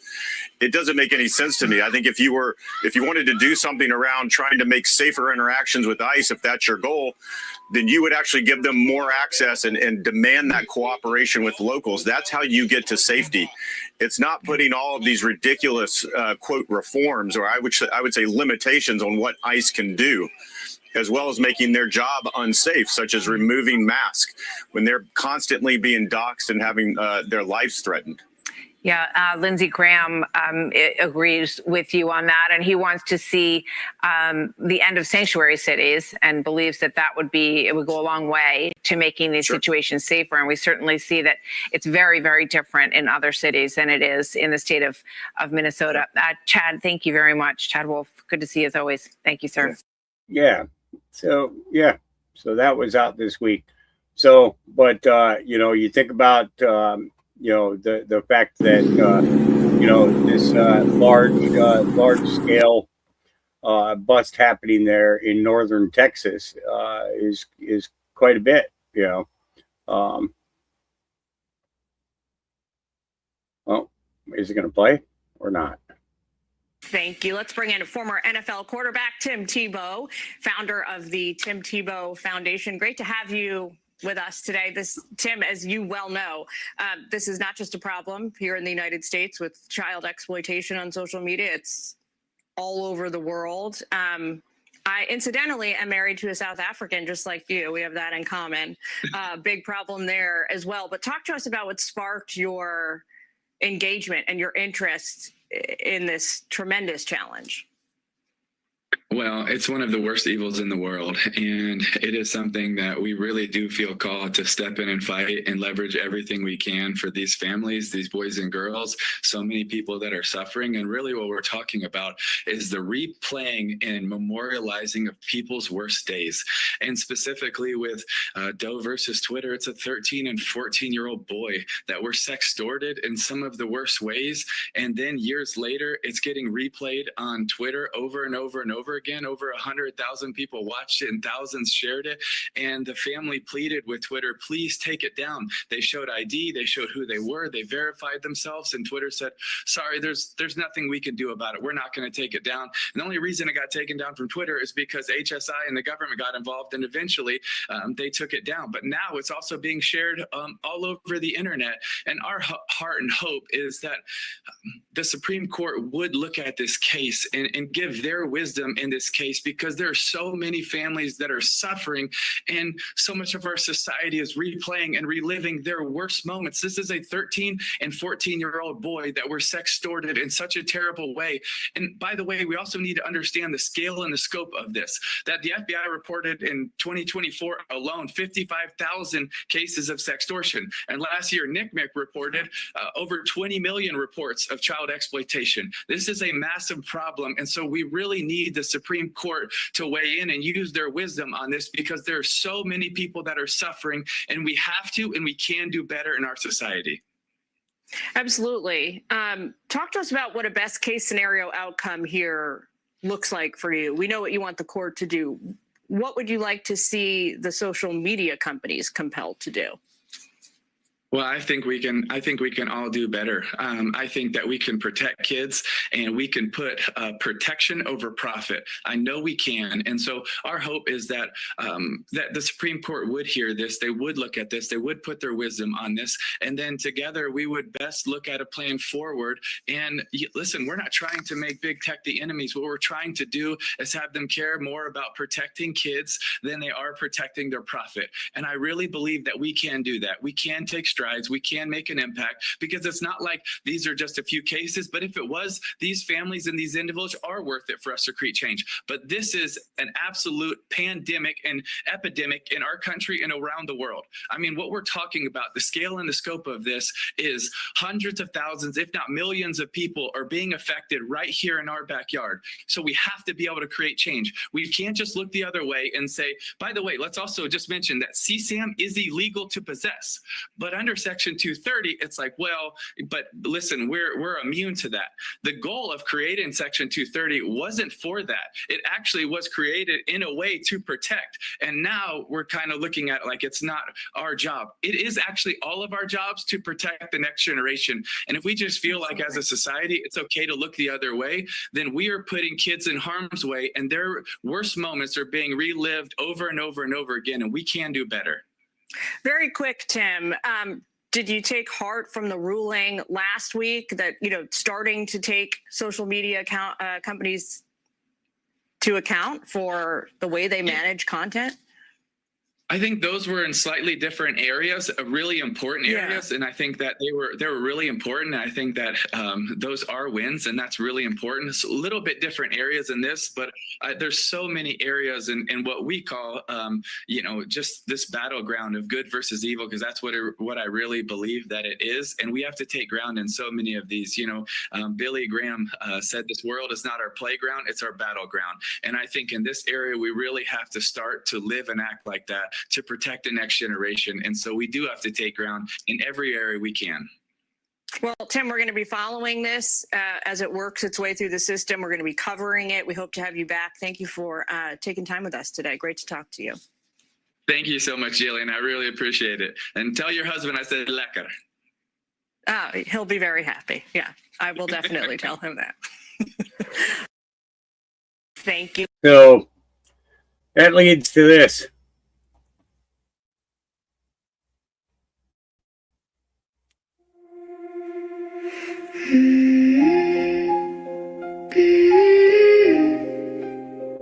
Don't look away this time.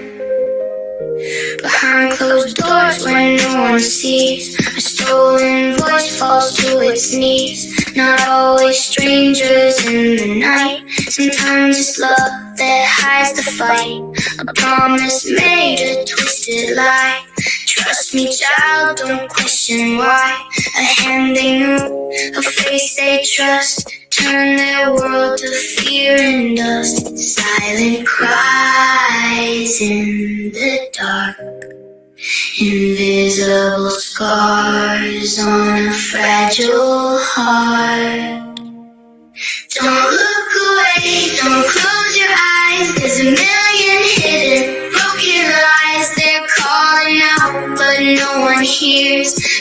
buried underneath their fears. Shine a light where shadows stay. Be the voice that breaks the chain. If we stand, we can change the tide. Don't look away this time. Sold a dream of a better place, but darkness wore a friendly face. Manipulated, pulled in deep, trapped in promises they couldn't keep. Threats that whisper, don't you run. Fear becomes what they become. Every step a silent scream, living in a shattered dream. Power used to control their soul, taking pieces they can't restore. Don't look away, don't close your eyes. There's a million hidden, broken lives. They're calling out, but no one hears. Buried underneath their fears. Shine a light where shadows stay.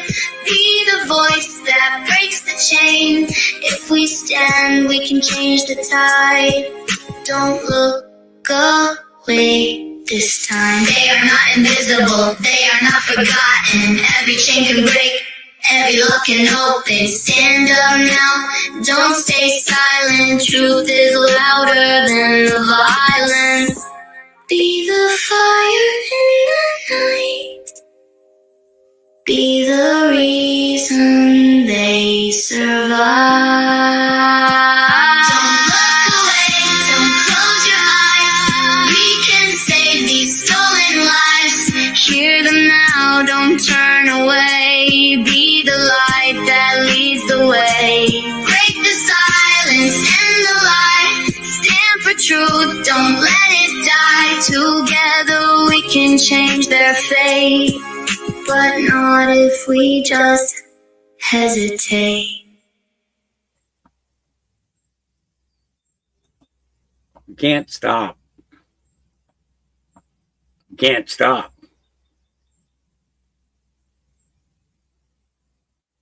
Till every child is protected in this world, we cannot stop.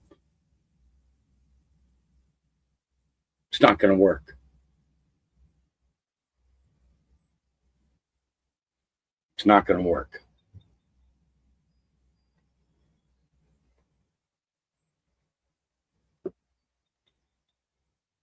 But hardship isn't the whole story. It's what you do during the hardship and what you do after that matters.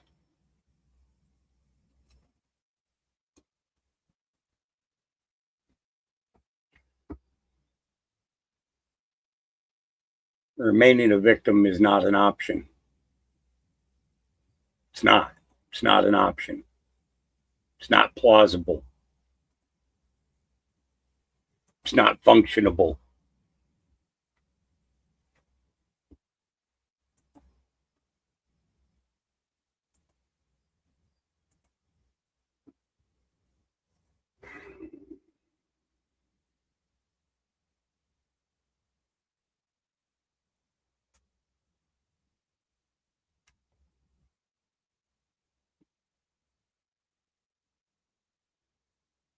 We know how this battle started, and I think we know how the battle ends. It's going to be what we do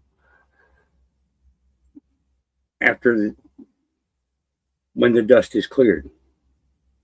What are we going to do? What are we going to do to move humanity forward?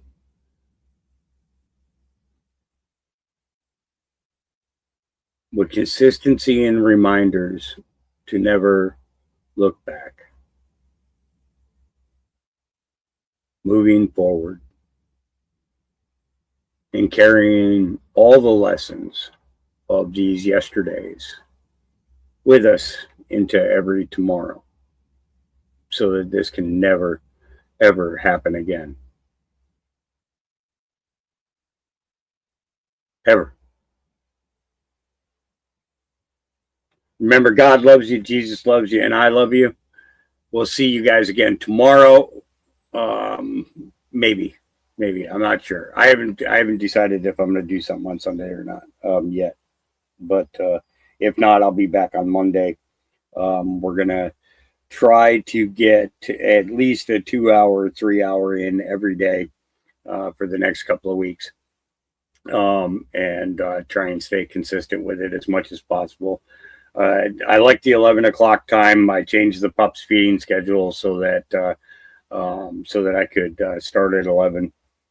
Because I've been part of holding off has been feeding him at 11:30 every morning, and then at 7:30 in the evening, and I got that schedule changed around. So, and now it's time to go run the dogs. Remember, God loves you, Jesus loves you, and I love you. And until I see you again, well, you know the message.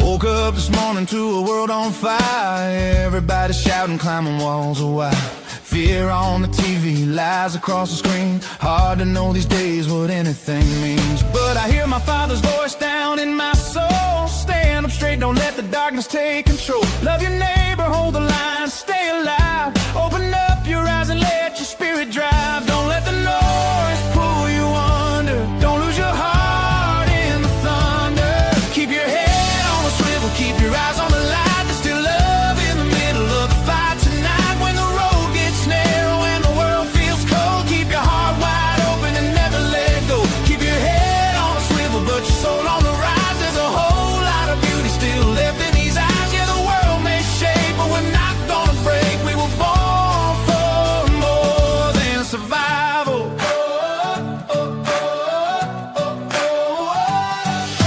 Little old lady waving from a porch swing. Kids on the sidewalk still learning to dream. Somebody praying in the middle of pain. Somebody dancing in the pouring rain. There's still good people helping strangers stand. Still working hard with calloused hands. Still holding family, still holding faith. Still finding hope when it all feels late. Don't let the fear define you. There's still a fire inside you. Keep your head on a swivel, keep your eyes on the light. There's still love in the middle of the fight tonight. When the road gets narrow and the world feels cold, keep your heart wide open and never let go. Keep your head on a swivel, but your soul on the rise. There's a whole lot of beauty still left in these eyes. Yeah, the world may shake, but we're not gonna break. We were born for more than survival.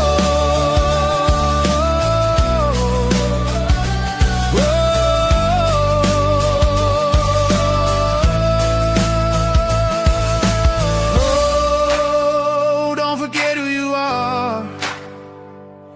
You were made from the dust and the stars. Oh, even when shadows fall, love is still the strongest thing of all. Keep your head on a swivel, don't lose your grace. Every scar tells a story, every soul has a place. And if somebody stumbles, you help them stand tall. That's the kind of strength that can heal us all. Keep your head on a swivel, keep your faith alive. There's still hope for tomorrow as long as we try. Yeah, the world may change, but love remains, and that's how we survive. Keep your head on a swivel. Keep your heart full of love, full of love, full of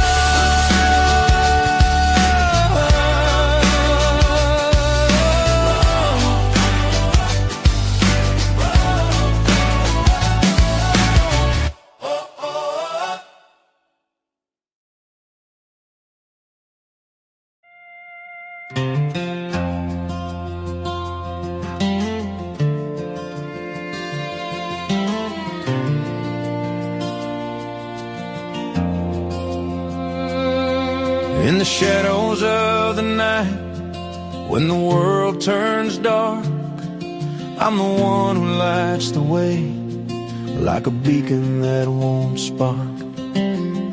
Through the storms of life, I hold you tight, believing in you until the very end of sight. In every tear, in every laugh, I'm there to catch you.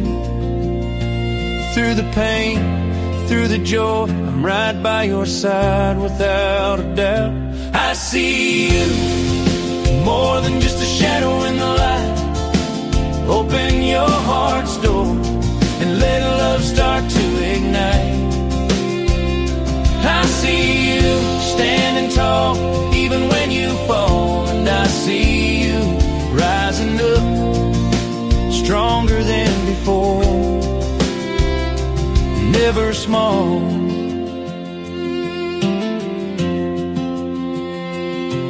When the world tells you to give up and you feel lost, I'm the voice that whispers, keep pushing, don't be crossed. In the quiet moments when your spirit feels so low, I'm the one who lifts you up like a gentle healing glow. And the night feels endless and you can't see the dawn, I'll be your whisper, guiding you along. With every heartbeat I'll remind you of your strength. Together we'll rise up, going any length. So take my hand, let the worries fade away. In this dance of life, we'll find our way through every shadow. Love will light the path. Side by side we'll conquer all that life has. I see you, more than just a reflection in the mirror. Open your heart's door and let love start to grow. I see you standing strong even when you fall, and I see you rising up stronger than before, never small. I see you, more than just a dream in the night. Open your heart's door and let love start to ignite. I see you standing tall even when you fall, and I see you rising up stronger than before, never small.